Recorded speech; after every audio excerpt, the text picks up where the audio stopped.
мы дошли до льдов. Представьте, как же мы далеко.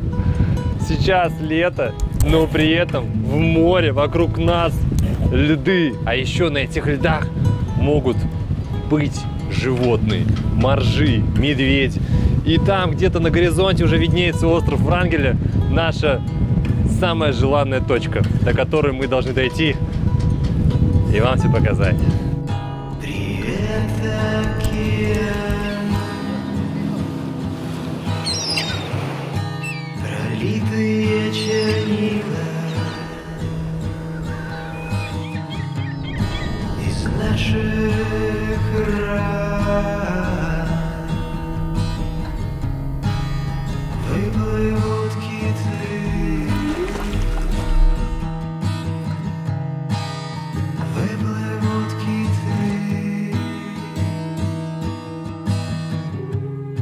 Ну привет! Да, мы вновь возвращаемся в Арктику. И прямо сейчас вы смотрите вторую часть выпуска нашего путешествия на далекий-далекий север. Остановились мы с вами на моменте, когда наш корабль дотронулся до арктических льдов. До этого успели высадиться на остров Колючин, где нас встретили белые мишки и птичьи базары. Побывали на самой восточной точке планеты, на острове Ратманово. Наблюдали за тем, как кормятся киты. И все это без вещей, потому что наш багаж потеряли при перелете. Итак, если вы это еще не видели, то в подсказках и в описании оставил ссылку. Добавляйте в закладки первую часть, подписывайтесь на канал и погнали с нами дальше изучать Арктику. Ведь самое вкусное мы оставили на потом. Ребят, тут плывет медведь, просто наш корабль идет, и тут плывет медведь. По-моему, там еще один, смотри, дальше. Это просто плавающий медведь. Ё-моё, может нам тормознуть корабль как-то? Сейчас тормозить будем, притормаживать. Плавающий медведь просто посреди моря, среди льдов. Кстати, медведи нам сказали, что могут проплыть 600 километров. 600. Есть рекордный заплыв 687 километров. Его совершила медведица за 9 дней. Причиной этого вынужденного рекорда стало таяние льдов и потеря ее медвежонка, которого она искала в открытых водах. Из-за глобального потепления расстояние между льдами увеличивается, и медведи в поисках пищи вынуждены преодолевать даже такие огромные расстояния. Для медведей льдины являются местом, где они добывают себе еду.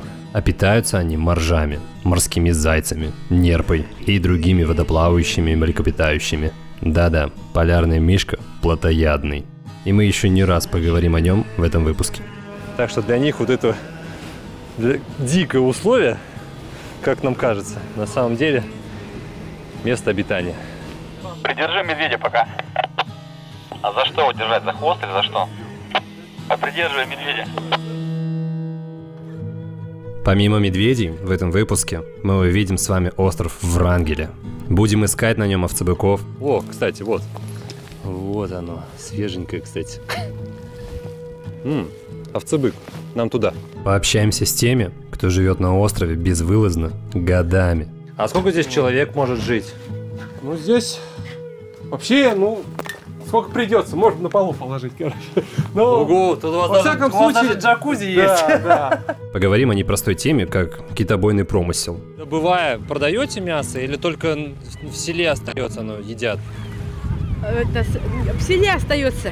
Увидим северное сияние. Северное сияние в августе месяце. Это что-то нереальное. Доберемся до самого восточного села России Ой-Элен, где познакомимся с Ваней, которому 12 лет, и отправимся с ним на рыбалку. Вот самец, он с горбатым носом, вот. Видите? А самки у них вот. Не, это тоже, наверное, самец. Не, самка. Обалдеть. Слушай, Вань, ну ты, конечно, крутой парень. Ну что, отправитесь с нами в это невероятное путешествие. Беру всех с собой. Приятного просмотра. Привет, океан.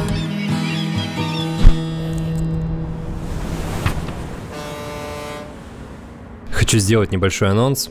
Мы сняли новый выпуск о том, как проезжаем через всю Россию, от Владивостока до Санкт-Петербурга на машине. Доехали до самой глубокой точки Байкала. А это 1642 метра. Уставал ли я от этих условий? Да. Кайфовали? Еще как. Потому что получался какой-то суперинтересный контент, который мы до этого не снимали. Но вы не поверите, что меня поддерживало все эти 1000 километров. Вот это подушка.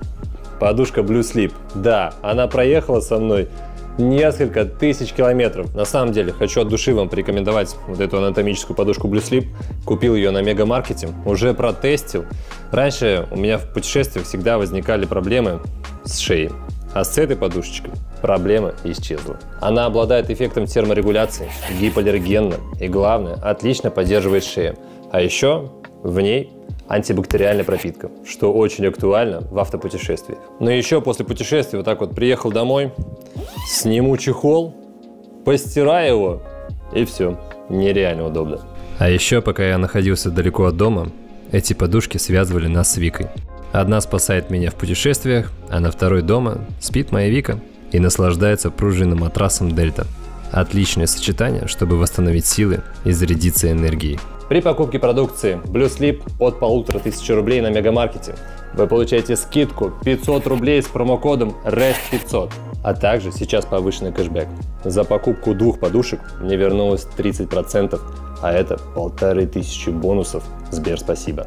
Берегите свою шею, здоровый сон важен.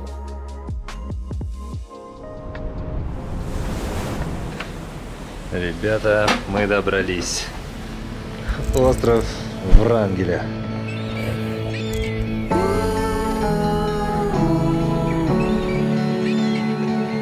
Немного фактов об острове Врангеля. Коренным жителям Чукотки о существовании острова было известно задолго до его открытия европейцами. Но первым был Фердинанд Петрович Врангель. Он сообщил о острове, не добравшись до него. Врангель был уверен, что он существует, и даже нанес его на карту, показав местоположение правильно по широте, но немного сдвинув его к западу. Европейцем, формально открывшим остров, стал американский китобой Томас Лонг в 1867 году. Но зная о географических работах Врангеля, капитан Лонг дал острову имя русского офицера. Этот остров искали очень долго, потому что искали загадочную северную землю, которая должна была быть богатой, непременно богатой, ну, иначе неинтересно искать. И любопытно, что его всегда находили случайно. То есть те экспедиции, которые были направлены на его поиск, ни одна не увенчалась успехом, а те экспедиции, которые были попутные, спасательные, вот они чаще всего приводили людей сюда, и все это дело заканчивалось, в конце концов, описанием этого берега. В частности, это единственный гористый остров среди тех полярных островов вот в этой местности. Они все другие маленькие, мерзлотные, а этот высокогорный. Здесь у нас царство медведя, царство моржа и каких-то очень древних реликтовых историй. И тут до сих пор живут те растения, и даже насекомые, которые еще жили со временем оледенения. Примечательнейшее явление — это то, что здесь самые последние мамонты ходили по планете еще тогда, точнее, тогда еще, когда уже на Земле жили и древние египтяне, и древние греки. И, скорее всего, это вот те мамонты, которых нашли. А, скорее всего, были и еще и те, которые прожили еще позже, и, возможно, даже до Рождества Христова. Ну, просто, скорее всего, мы их останков не видим. Еще этот остров – это самый северный заповедник в России. Если вы откроете сейчас карту, вот так, забьете там остров Врангеля, вы поймете, насколько это далеко. Это невероятно далеко. Сюда попадают на самом деле единицы людей, потому что по-настоящему труднодоступно и при этом максимально уникальное место. В общем, сейчас будем высаживаться и изучать этот остров. У нас целых 3 дня, чтобы полноценно изучить его и показать его вам. На остров мы высадимся несколько раз, так как он очень большой. 7600 квадратных километров. Мы на острове.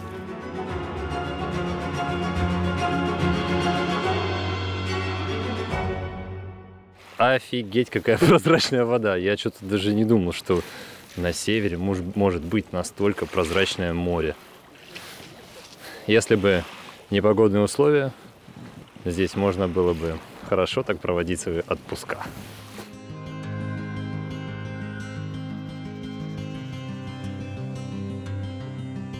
На этом острове всего в году 30 безветренных дней. И нам повезло. Один из таких дней мы застали. Атмосфера невероятно крутая. Светит солнышко, вокруг тишина и какое-то блаженство. Ну и в солнечную погоду не забываем про солнцезащитные очки. Они у нас, как всегда, White Lab, а у вас, как всегда, скидочка 15% по моему промокоду. Ссылочка там.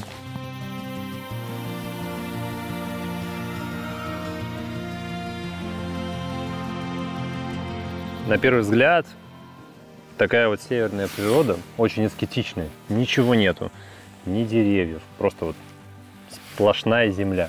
Но на самом деле, если присмотреться, то вот здесь внизу куча всякой растительности. При этом съедобной. Вот у меня в руке шикша, которая вот она растет. Чуть-чуть ниже, в заболотистых местах, морожка. Также есть голубика. Ну и вообще, север, он в этом и хорош, что здесь надо увидеть красиво, надо замечать. И мы как раз те, кто любим замечать красивое в невзрачном.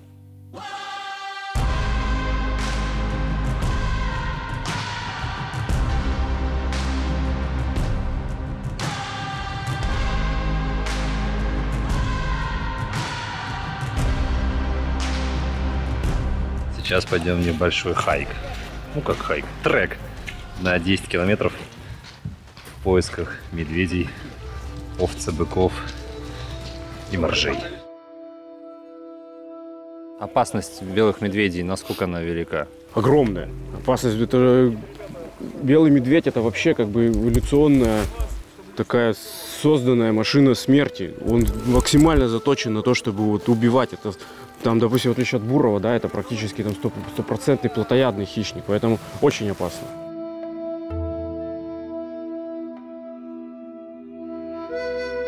Нам сейчас идти в трек 10 километров, и как бы мы на острове, где рождаются белые медведи. А вы сами только что слышали, что сказал сотрудник заповедника. Это один из самых опаснейших зверей в мире. Немного страшно. Да ладно, кому я вру? Реально стрёмно. Потому что у ребят, которые нас охраняют, у них нет ни ружей, ничего. Ну, как бы фальшвейеры, только какие-то хлопушки, чтобы его отпугнуть. В общем, не хотелось бы столкнуться с агрессивностью медведя. Но снять его хочется. Так что тут выбираем. Либо снимаем красивый медведя, либо делаем ноги. Ну, скорее всего, мы выберем первое. Все ради контента. Блогеры они такие. Жизнь свою отдадут. Жертва будет принесена ради контента.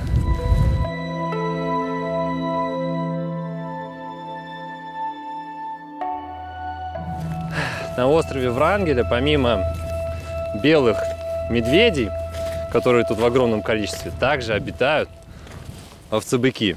Но это не их родная земля, их завезли сюда в 1975 году. О, кстати, вот. Вот оно. Овцы-бык. Нам туда.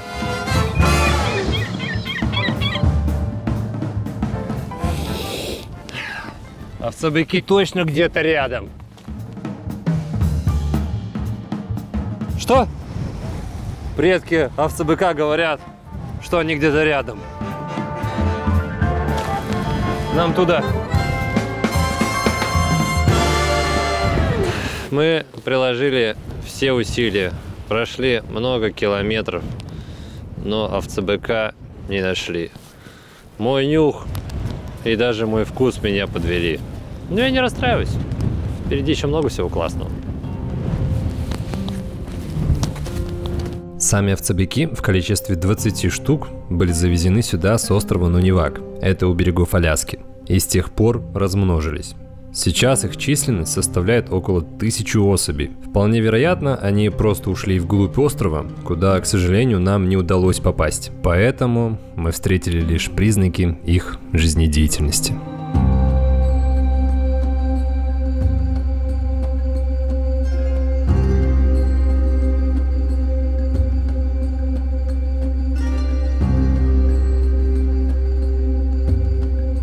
Но зато пока мы бродили в поисках овцебыков, встретились с главным жителем острова Врангеля лицом к лицу.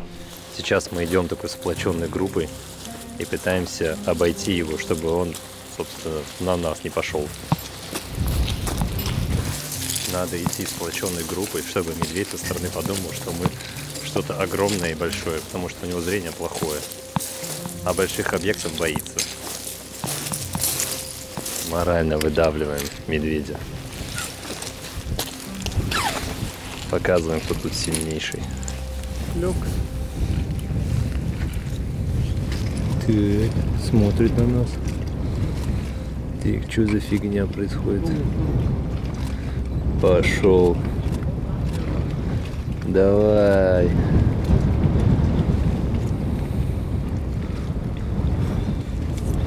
Проверочка контрольная. Мишка скрылся за угол. Значит, мы сейчас, скорее всего, продолжим движение. Вообще, гид нам сказал, что он сейчас обходит по кругу, на запах изучает, с кем он столкнулся, чтобы понять, что ему делать дальше.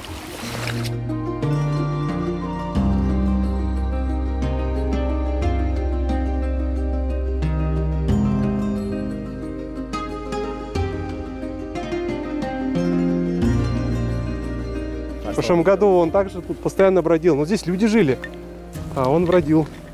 Постоянно ходили. Ну так, чтобы, знаешь, у тебя там с ним встреча какая-то такая неожиданная. Бывали, конечно. Здесь также тоже вот я выходил, по кого-то таскал, он спрятался. Потом хопа выскочил. Но мне по рации предупредили, что вот типа там внезапно. Я тоже как сначала не сообразил. Но я вот у бочки стоял, его шугал, вот, стучал там топором прям по бочке. Он подошел, постоял, головой повертел, развернулся вот так же краем и ушел. Как вы поняли, помимо медведей, на Врангеле круглый год живут сотрудники заповедника. И медведи не дают им скучать. А вот такая защита окон, словно от зомби-апокалипсиса, с шипами. На самом деле от медведя, потому что медведь любитель залезть внутрь какого-нибудь домика.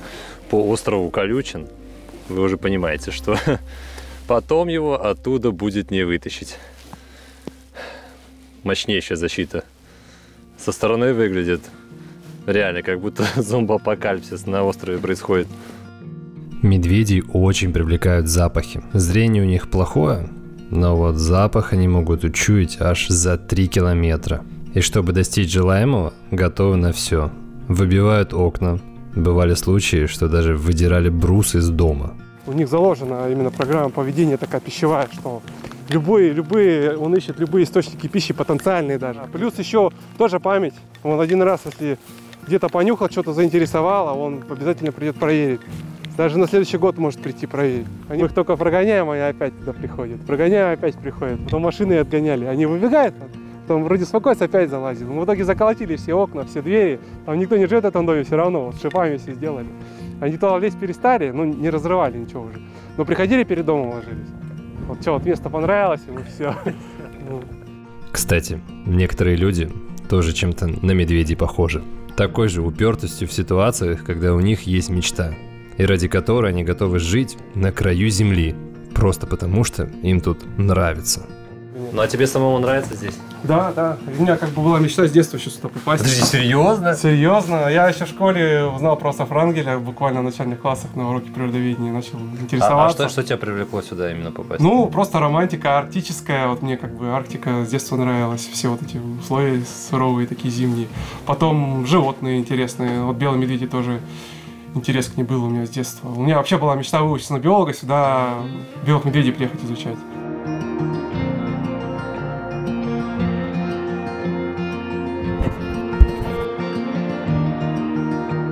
У нас дом, рабочий дом для инспекторов получается. Здесь у нас кухня такая, сумбурная. Вот печь, раз. Подожди, а вы готовите прямо на печи? Готовим, у нас вот здесь вот стоял примус, мы сейчас убрали его на ремонт, как раз вот перед приездом туристов. Здесь был примус у нас. Вот. А так готовите тоже на печке, на дровах? Иногда, да, но тут сложновато, надо очень много дров, там это совсем, когда вот заканчивается, если примус там вдруг сломался, еще Кстати, что-то. вот про дрова, Да. вам же сюда завозят? Их же здесь дрова, деревьев-то нет? Дрова здесь деревьев нет, но здесь есть шторм, и штормом привносит с морей плавник. Этот плавник мы здесь пилим, и им топим дрова. А сколько здесь человек может жить? Ну здесь вообще, сколько придется, можно на полу положить, короче. Но, Ого, тут у вас даже джакузи есть. Да. А что касаемо быта, смотри, у вас же только в сезон сюда завозят какие-нибудь продукты. Здесь заказывают в Москве, в оптобазе, каждый себе продукты, кому какой рацион, у нас как бы нету, повара нету, каждый, кто как любит, готовит. А какой промежуток именно вот вы не можете сюда себе ничего не привезти, не заказать? На какой промежуток вы заказываете? Вот сейчас туристы приехали у нас в августе, сезон навигации. Вот когда приходит корабль, раз в год получается. Ты заказал в Москве, получается, контейнер натарили с твоей едой. Сюда она приезжает кораблем уже вот в это время, в августе, в сентябре, вот сейчас сезон навигации когда начинается. И все, и потом на год у вас как бы ваши блага есть. Кто как заказал. Я вот, допустим, сразу заказал на 2 года. Я не рассчитывал, конечно, что на 2 года, но я перестраховался. Из своих внутренних расчетов, но получилось, что даже больше, чем на 2 года, потому что это голодными глазами, посмотрел, а там с запасом в итоге набрал. Как можно составить список продуктов на 2 года? Я, живя в Петербурге, заходя в магазин купить продукты на ужин, уже начинаю париться и в итоге обязательно что-то забуду купить. А тут 2 года. А что тебе больше всего нравится именно вот в этом севере? Вообще сама атмосфера, вот это климат. Мне вот больше нравится, допустим, холодный климат. Я вот ни разу не был на югах, там Сочи и прочее. Мне интереса туда как бы ехать нету. Просто, знаешь, север у многих в представлении в голове, что здесь ничего нету, ни жизни, ни интереса какого-то. Природа такая аскетичная, ни деревьев, все такое плоское. А вот я знаю, что многих людей именно тянет на север, им прям хочется сюда. Вот интересно узнать. Нет, есть места, просто это нужно, во-первых, уметь видеть. Различные территории, различные климатические зоны даже внутри Арктики, различные биотопы. Если все вот это вот объезжать шире, смотреть, можно очень красивые места найти. Ты когда в таких условиях минимализма, ты замечаешь уже, невольно уже замечаешь какие-то мелкие детали, там даже буквально там изменение погоды или там следы где-то не в том месте, еще что-то. Вот, это такие тонкие вещи, но они так приобретаются с большими сроками. Я почему и уехал сюда на большой срок, чтобы вот полностью прочувствовать романтику. Просто, понимаешь, у меня сейчас такой еще возраст, уже мне сейчас за 30-31. И я понимаю, что потом может возможности просто не быть. Сейчас есть возможность реализовать какую-то мечту свою, я постараюсь. А потом уже к старости будешь там руками разводить, там все это. И когда года прошли, а я столько потерял, там. Какая есть возможность, нужно брать. Время беспощадно. Оно настолько быстро утекает, что, обернувшись назад, ты даже не понимаешь, а почему ты боялся. Не брал все возможности в свои руки, не верил в свои мечты. И лично я очень рад, что в свое время не побоялся уволиться с нелюбимой работы, что мы с Викой не побоялись стать родителями, не побоялся отправиться в первое путешествие с 50 рублями в кармане, не побоялся начать снимать выпуски для вас. А это было капец как страшно. Ведь чем вас больше, тем больше ответственность. Очень страшно облажаться. Но знаете, что еще страшнее? Упущенное время. Друзья, верьте в свои мечты и занимайтесь тем, что поистине приносит счастье и удовольствие. Неважно, сколько вам лет, какого вы пола, где вы живете. Действуйте, занимайтесь саморазвитием, пробуйте. Только так будут происходить изменения.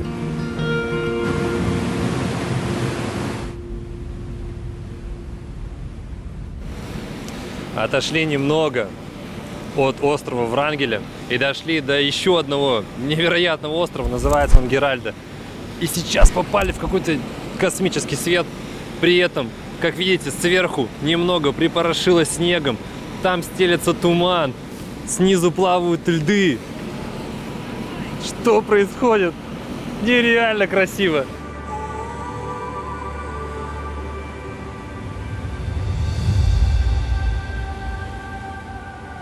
Сейчас садимся в Зодиаке и идем смотреть остров прямо вблизи. Будем уплывать в птичьи базары и искать белых медведей.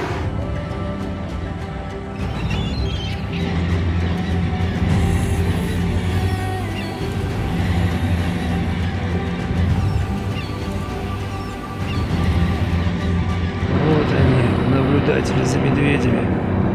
Серьезные, как не знаю кто. В тишине, с огромными камерами. Саня, удалось что-нибудь снять? Что-нибудь снял? Да. Да. На этом острове просто сотни медведей. Они на скалах, как это, грибы. Вам не видно, но вот здесь 3 медведя сейчас на скале. И вообще здесь вдоль всего побережья мы плывем и постоянно встречаем медведей. Концентрация их максимально высокая.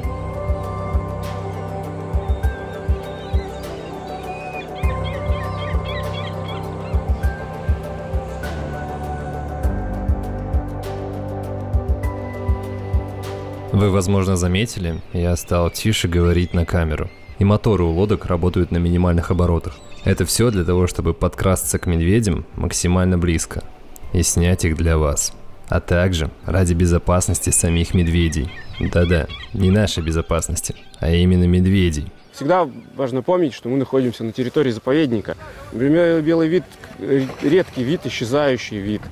Надо быть максимально осторожным, не спровоцировать, не спугнуть его лишний раз, не спровоцировать сход в воду, потому что, особенно если это будут самки с детенышами. Взрослые животные еще справятся как бы с этим, да, снова вылезет на лед, либо на сушу и высушится, обогреется снова, то медвежата могут переохладиться, поэтому, да, всегда очень осторожно. Наблюдать за белыми медведями в дикой природе, в их привычном месте обитания, бесценно. Внутри переполняет сплошной восторг. И напоследок ликбез. Полярный медведь проживает исключительно в арктической зоне, и он не охотится на пингвинов, потому что они живут в разных полушариях нашей планеты.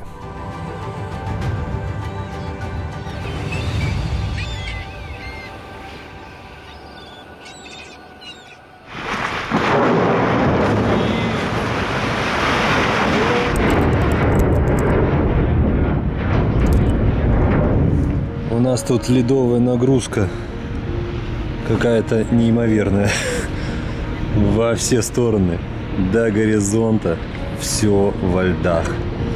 Попали в какое-то ледовое поле, и наш профессор Хромов активненько так проталкивает. Но зато получаются какие-то космические кадры с высоты дрона. То, как наш корабль идет сквозь льдины. Реально, я аж расплакался от красоты.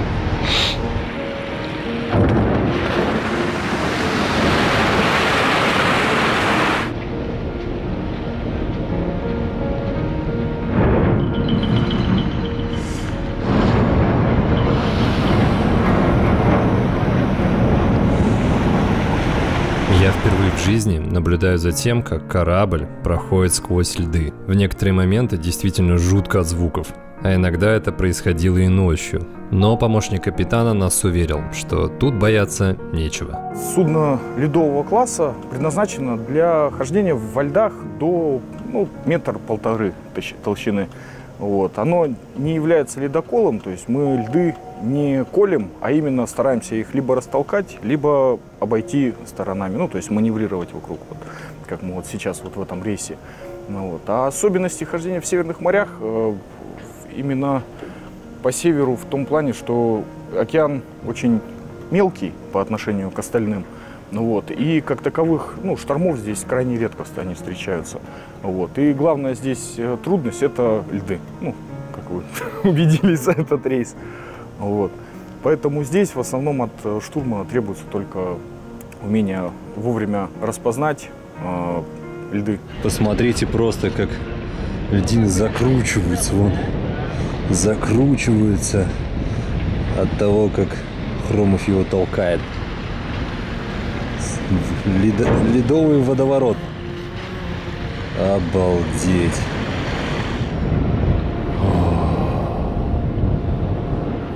О, выбрались из ледового плена.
С морем у меня, конечно, интересная история. Впервые я с ним познакомился в 23 года. Это было в Италии, вообще мое первое такое масштабное путешествие. И я абсолютно не понял, в чем прикол моря. Потому что мы попали на пляж, где сотни, тысячи людей просто лежат весь день, греются на солнце, а потом плещутся в водичке. И еще иногда жалуются на то, что оно холодное. Потому что мое представление о море с детства было сформировано экспедициями Кусто, его погружениями и вообще всякими другими передачами в мире животных и в мире приключенческих экспедиций.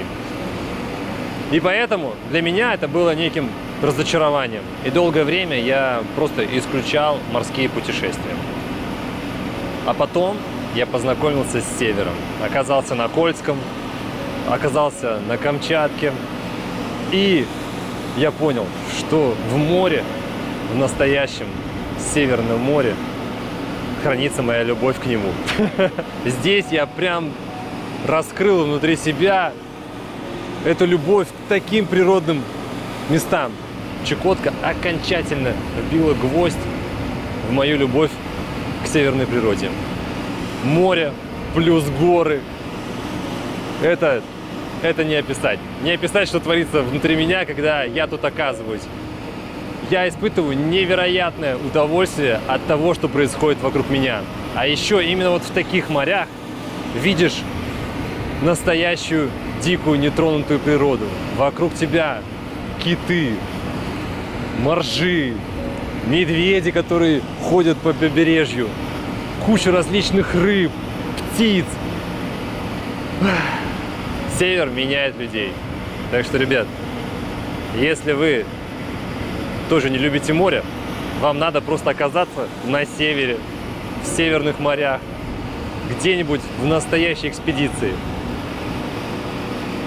Я счастлив. Вот здесь я по-настоящему счастлив.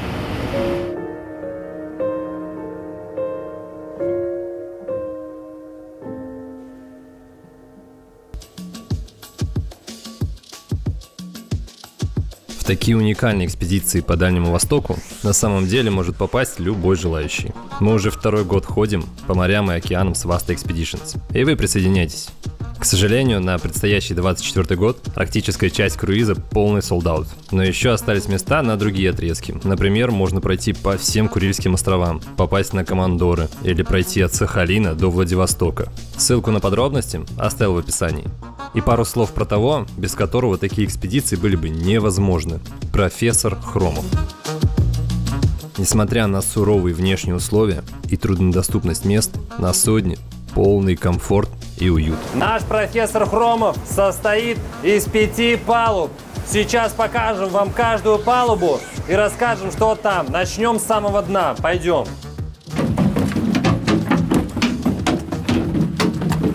На дно вход запрещен. Там шумно, и это машинное отделение. А на второй палубе лекторий.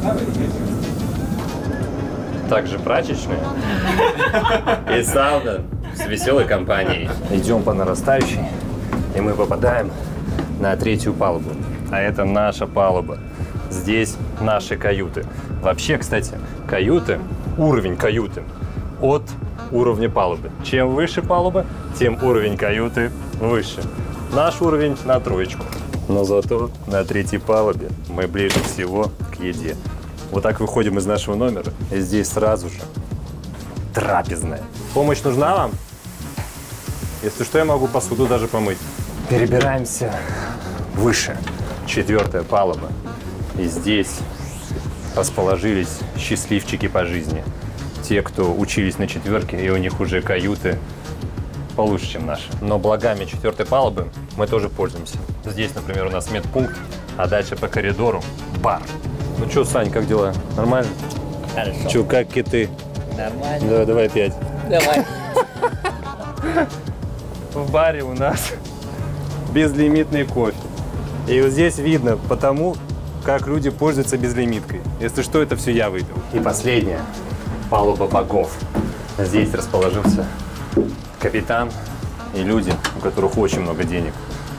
Они купили самую люксовую каюту на 5-й палубе, прямо рядом с капитаном. Вот, пожалуйста, каюта капитана. Я не врал. Женек, здесь еще лестница. Считаю я и правда плохо. Поэтому выбрал творческую профессию – блогер. Здесь у нас камера видеонаблюдения, а тут мостик, капитанская. Добрый вечер, господа. Курс 0 градусов, 18 узлов. На остров Врангеля. Идем. Есть курс 0 градусов. Обзор кают вы можете посмотреть в предыдущих выпусках или все так же на сайте Vasta Expeditions.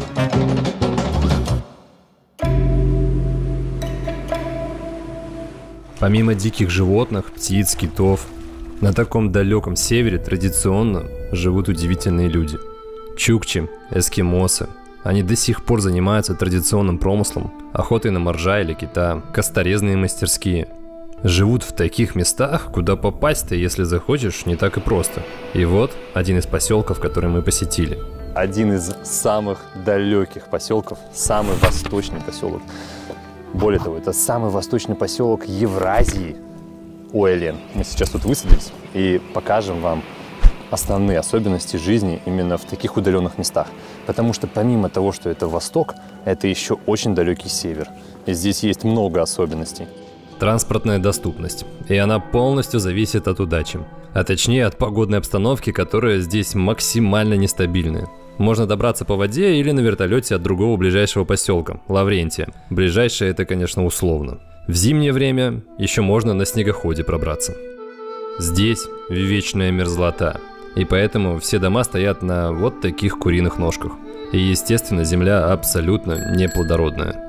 Также взгляд падает на обилие морских контейнеров, и они тут используются как сараи, гаражи, холодильные камеры, под любое назначение. В летний период местное население активно пополняет запасы еды на очень долгую зиму. Засаливают рыбу, замораживают мясо моржа, кита, красную икру, потому что в магазинах на самом деле выбор не такой большой. Да и цены тут как в Норвегии, а доходы, думаю, немножечко другие. Поразило количество детей, бегающих по улице. Но пообщавшись с ними, понял, что все они приехали жить и учиться в интернате из ближайших более мелких поселков, где нет школ.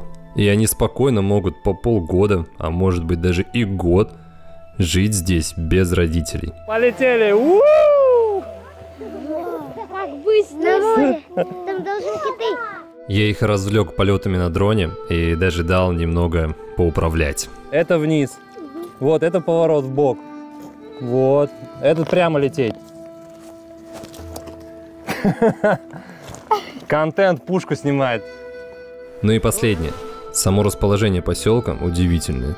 Он находится на некой косе между морем и лагуной. Даже на самом краю света все равно центральная улица в России, в поселке будет обязательно Ленина.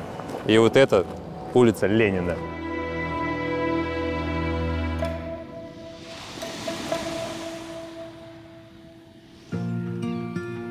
В путешествиях для меня играют немаловажную роль люди, с которыми удается пересечься. Они придают осмысленности полученным эмоциям. И одной из таких встреч стало общение с мальчиком Ваней из села Уэлен. Сколько здесь детей живет, знаешь? Не знаю даже. Не знаешь? Да. Вот Много? я сейчас буду сетку проверять. Что за сетка? Рыбацкая. О, пойдем. Покажешь нам. Пошлите. Тут много чего. Вы здесь всегда только бегаете, что ли? Да, мы любим бегать. А что здесь за рыба обычно водится? Китина, нерка и корюшка и камбала. А вы, получается, Еще и рыба очень невкусная, это бычки. выдержит двоих? Навряд Может, ли, да? если посильнее накачать. А вот Ну, так. одну сетку можно проверить быстренько. Окей, ладно. Потом на берег быстренько заплываешь. Давай, давай, договорились. Если один человек едет, можно и до туда съездить. А как часто сети проверяешь? Каждый день. Оно у нас почти каждый день ловится, особенно ночью много селедки. Вот, селедка. Класс. Какая твоя любимая рыба? Моя селедка. Селедка? Да. А красную рыбу не любишь, что ли? И камбала моя любимая. Она такая плоская. Иван Николаевич, серьезный человек.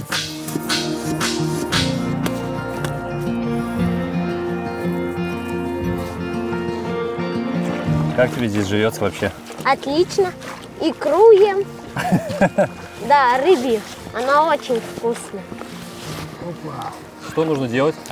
А я вот так за дно беру. Вот просто она. тянешь, да? Да, вот так перетягиваю, чтобы рыбу хорошо было видно. Вот она, вот она, вот она, вот она. О, нифига себе! Обалдеть! Это кто? Китина. И сколько вот так вот за деньги ты ловишь? Штук 10. Серьезно? Да. А куда так много? Ты потом продаешь ее или что? Икру продаем, а рыбу отдаем. У нас уже 2-3 ведра соленой киты. Вот еще одна. О, подожди, ну-ка дай тоже сниму ее. Вот она, вот она, вот. Да. Самка. Самка? А как ты их С икрой. определяешь, самка или не самка? Вот самец, он с горбатым носом, вот. Видите? А, А самки у них вон. А, не, это тоже, наверное, самец. А, не, самка. обалдеть. С икрой. Слушай, Вань, ну ты, конечно, крутой парень, просто. Вот все. У тебя есть какая-то мечта? Да, у меня есть мечта прыгнуть с парашюта. С самолета. А тебе сколько лет? Мне 12. Есть какие-то планы после школы? Чем хочешь заниматься? Да. Гулять с друзьями и проверять сетки, и сидеть дома и читать книжки. Что, здесь бросаем? Да. Ложим. Сейчас за Ну что, ножиком у нас схожу. улов. Вот, смотри. Самка кита. Икра попадает, да? Ой, стреляет. Уже... Да, метит уже. А, она уже метит. Получается, она уже это, да? Подошло время. Да. Вот. Подожди, Надавливаю. здесь надавливать? Или Вот где? здесь, на пузо. И сколько обычно в одной рыбе икры вот так? Банка целая. Целая банка выходит? Да, у нас сейчас больших банок нет. Ну, он маленький. А ты всегда сам все делаешь? Да, иногда мне папа помогает что-нибудь. Ой, фу, сколько червяков. Капец. Очищаем, засаливаем. А, ты промываешь сразу прям в лагуне, да? Да.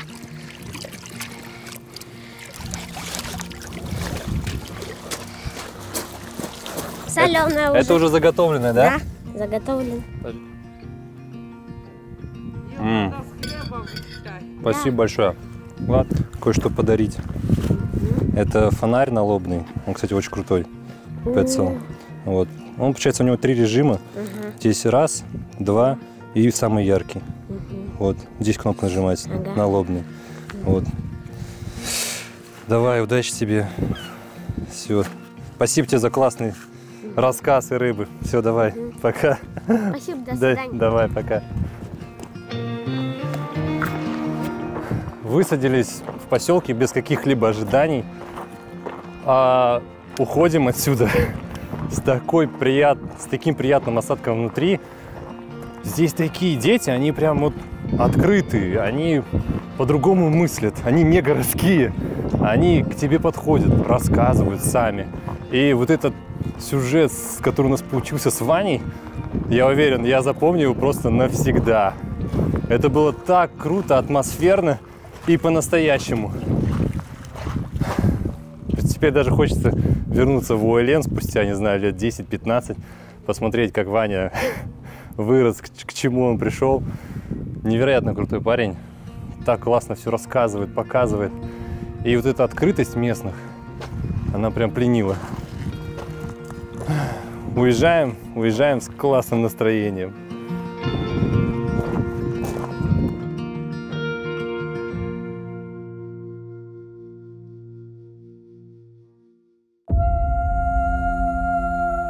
Жизнь простых людей в Арктике очень интересна, но по-настоящему непроста.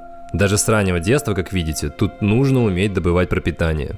Я уже упоминал ранее, что помимо рыболовства, здесь на Чукотке до сих пор существует китобойный промысел. В Российской Федерации есть ежегодная квота на добычу традиционным способом 140 особей на всю страну, а дальше квоты распределяются между поселениями. Но квоты были не всегда. В свое время люди так здорово предложились к тому, чтобы их стало меньше. Речь идет о исчезновении 3 миллионов китов за время китобойного промысла последних 2 столетий. Ну, то есть это прям реально такой геноцид. Те же самые 100 лет назад кита добывали не только для мяса, и не столько для мяса, сколько для замены отсутствовавших тогда нефтепродуктов. То есть по существу из китов качали углеводороды для использования в виде масла, в виде парафинов, в виде свечей и всего прочего. Ну и когда мы там говорим про корсет из китового уса, это уже совсем побочный продукт, он не главный. Главное это было ворвань. Скажем, в Антарктиде до сих пор сохранились огромные баки для вываривания ворвани. По существу это такая крекинг и перегонка китового жира, как мы сейчас занимаемся крекингом и перегонкой нефти. И в 1946 году человечество одумалось. Состоялась Международная конвенция о регулировании китобойного промысла, где как раз ввели квоты, определенные моратории и ограничения. На сегодняшний день комиссия одобряет только 2 вида промысла. Аборигенный, для удовлетворения потребностей коренных общин на Аляске, в Гренландии, на островах Сент-Винсента и Гренадины, и у нас на Чукотке. А также промысел разрешен в научных целях. Мне кажется, что тут человечество неплохо поступило, создав эту китовую комиссию, а самое главное, уничтожив рынок. То есть, почему нет браконьерства по отношению к китам, поскольку продать некому. Нет спроса. То есть, как раз человек с большой земли, он и дает тенденцию. Он и дает, абсолютно верно. То есть, почему, скажем, северный олень может вполне насытить рынок пантов, ну, своих рогов, которые есть в Китае. Поскольку есть рынок с одной стороны, есть большие стада с другой стороны, и северный олень, по крайней мере на Камчатке, в том числе это пантофрин, это и всевозможные бальзамы из рогов, это и сами рога нарезанные на колечки. То есть таким образом мы получили возобновляемый источник и хороший рынок. Теперь если мы, скажем, избавимся от северного оленя, ну или скажем так, сочтем, что это не очень нужно, запрос никуда не денется и начнут преследовать какого-нибудь морала несчастного или каких-нибудь благородных оленей. То есть в этом смысле действительно большая земля диктует по большей части, чем тут заниматься людям. То есть, когда вам очередной раз станет жалко кита или любое другое существо, задумайтесь, что именно мир потребителей больших городов и создает ситуации, где вымирает тот или иной вид. А традиционный уклад жизни где-то на краю земли, но абсолютно никак не влияет на мир глобально.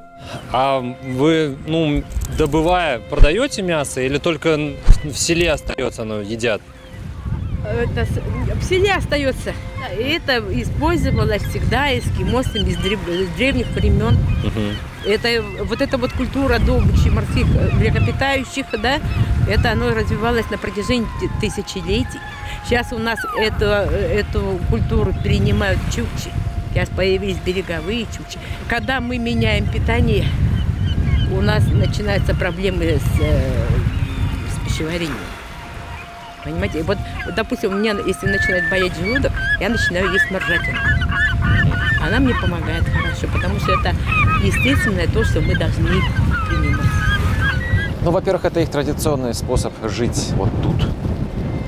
Вчера, когда мы пробовали китовое мясо и китовый жир, я обратил внимание, что от него идет такое же тепло, как от собачьего жира. Ну, то есть вот оно прям изнутри греет. Я прекрасно понимаю, что вот в этом удивительном климате на картошке и на капусте не протянуть, и на рыбе не протянуть. Да, фосфор, но никогда рыба здесь не станет источником основных нутриентов. Поэтому морской зверь и кит, если мы хотим, чтобы люди здесь жили зачем-нибудь, то они неизбежно станут источником питания. Всем очень жалко китов. И когда они видят китов... Коров, свиней не жалко, да? Вот их не жалко. Китов жалко, а их этих не жалко. Ну да, так и получается, им всем жалко. Это как-то вот абсурд получается. Ну потому что типа кур выращивают, а коров тоже выращивают, а китов как бы добывают из дикой природы. Вот поэтому жалко. Зато он нагулялся, вот, он был счастливый, ну и добыли, а эти вот несчастные вот пасутся вот на одном месте, а эти бойлеры ваши сидят бедные на одном месте, и вот эти вот жиреют и с места не двигаются, но тоже жалко. Мы будто с разных планет, и нам правда сложно понять друг друга. Мы живем словно в параллельных мирах, даже несмотря на то, что глобализация дошла и до этих удаленных уголков. Местное население однозначно не сохранило свой первобытный образ жизни, но при этом сохраняет свою самобытность. Современная глобализация, она нацелена не только на том, чтобы все было комфортно и удобно, а на такую малозаметную глазу тенденцию замены продуктов на сервисы, на услуги. То есть, покупая телефон, я покупаю на самом деле не телефон, он сам по себе вообще ничего мне не даст. Я покупаю огромное количество сервисов. Машина современная, это тоже, вот особенно ультрасовременная, это тоже сервисы. То есть стоит, условно говоря, какому-то производителю там, выключить тот или иной сервис, как машина вдруг превращается в что-то непотребное. Здесь, из-за того, что мы находимся очень далеко от основных каналов коммуникаций, после от интернета, здесь все еще остается вот этот вот способ жизни через вещи, через продукт и через мастерство владения этой вещью. И от него очень трудно отказаться, заменив это на сервис, если психологически нет для этого фона. Поэтому, скорее всего, здесь нет такой большой тенденции, такой тяги. То есть они не очень понимают, для чего, там-то что будет лучше.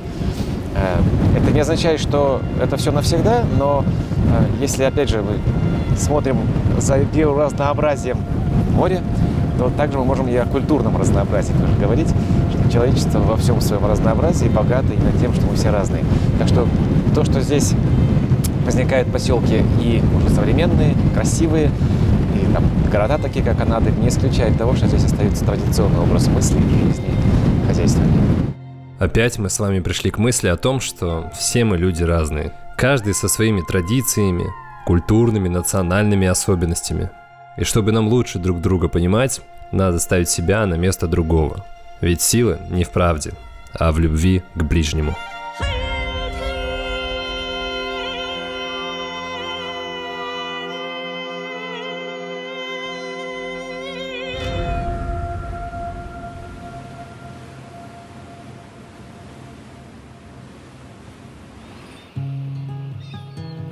Куда же без подарочков? Домой обязательно надо увезти подарки. И вот что я тут набрал. Каких сувениров чукотских. Поближе подойди, покажу. Смотри. Во-первых, вот такая деревяшечка будет лежать у меня на столе, а внутри много всякой красоты. Тут есть и, секундочку, позвоночник, я не знаю, либо маленького моржа, либо еще какой-нибудь живности. Также есть чукотские ракушки. Есть деревянная такая рыбка. С одной стороны и с другой стороны рыбка. А еще из вот этой деревяшки получится очень классный подсвечник, который можно так вот поставить и сюда внутрь вставить свечу. Ну круто же! Круто! Я обожаю вот так вот собирать сувениры в поездках и увозить их домой. Потом стоит у тебя на рабочем столе, ты смотришь на это и вспоминаешь Чукотку. Класс. Находками я супер доволен. Дети будут счастливы. Папа везет подарки. Мне кажется, меня дети мои ненавидят, да? Я им каждый раз привожу камни, какие-то деревяшки. А теперь еще и кости привез. Не, ну вот эту самую большую я никому не отдам, я ее себе оставлю. Она у меня будет стоять на стеллаже или на столе.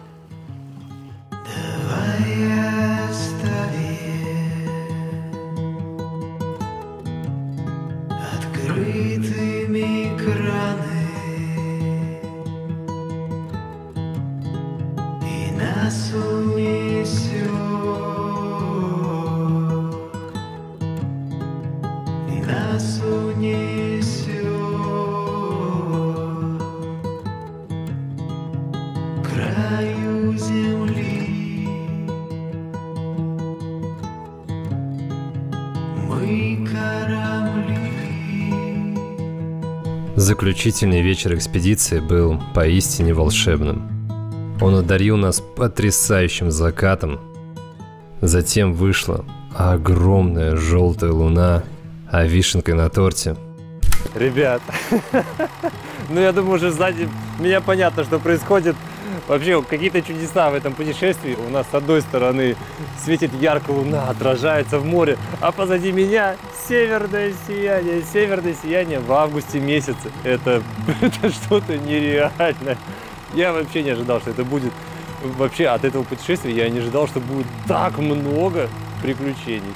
Мы и видели и китов, и медведей. И северное сияние. В общем, да, качество видео, конечно, не супер, но мы должны были запечатлеть этот момент, потому что он исторический. Исторический для нас, естественно. Короче, смотрите на северное сияние, а мы плывем дальше. Привет, океан, пролитые чернила из наших ран выплывут киты. Нет, тут интересно. Тут все такое, все же на крайностях, все на каких-то, ну, как это, на лезвии ножа, все такое. Ну, все Нет, ну все в крайностях. То есть нет вот как бы полутонов каких-то. Все очень четко. Это вот, конечно, не может не привлекать. Здесь время течет по-другому. И то, что на более южных местах скрыто жизнью, человеческой деятельностью, здесь слои, которые сразу уносят нас на сотни, на тысячи лет, они вот они. Все лежит, все разговаривает. Вот Арктика, она не вот такая вот, как ее описывают, это вот обывательское такое представление. Есть различные территории, различные климатические зоны даже внутри Арктики, различные биотопы. Если все вот это вот объезжать шире, смотреть, можно очень красивые места найти. Здесь, кроме вот каких-то, ну, таких очевидных вещей, типа красоты, да, и, ну, настолько уникальные места, кто ты в принципе не попадешь никогда. На Курилищу ты можешь как-то попасть.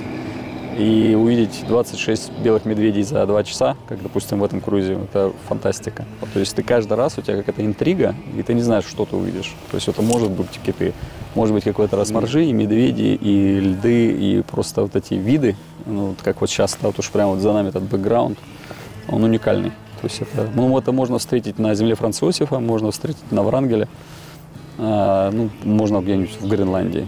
Но это все равно какие-то вот такие прямо лютые севера. То есть смена картинки, попадаешь на другую планету. Нашли, наконец-то мы нашли овцы-быки.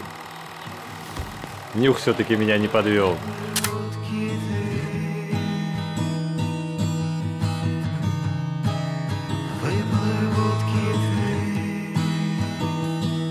Друзья, пришло время прощаться, и мне кажется, лучше места не найти. Я стою на льдине, в море, позади меня остров Врангеля. Это было незабываемое путешествие. Но вы же помните, что настоящий путешественник не где-то на острове Врангеля или на Алтае, на Камчатке. Настоящий путешественник живет внутри каждого из вас. Выходите из ваших домов, отправляйтесь в самые далекие уголки нашей планеты, изведуйте самые близкие уголки рядом с вашим домом. Ведь именно путешествия приносят самые крутые эмоции, которые остаются с вами навсегда. Путешествуйте и подписывайтесь на наш канал. Вас там уже, кстати, 200 тысяч человек. Для меня это что-то невероятное. Представьте, огромный футбольный стадион вмещает меньше, чем вас у нас на канале. Спасибо вам большое. Ну и будем рады вашим комментариям, лайкам. Ведь эти простые действия помогают развивать канал, помогают снимать нам новые выпуски, покупать новую технику, чтобы качество картинки радовало вас. Все, всем пока.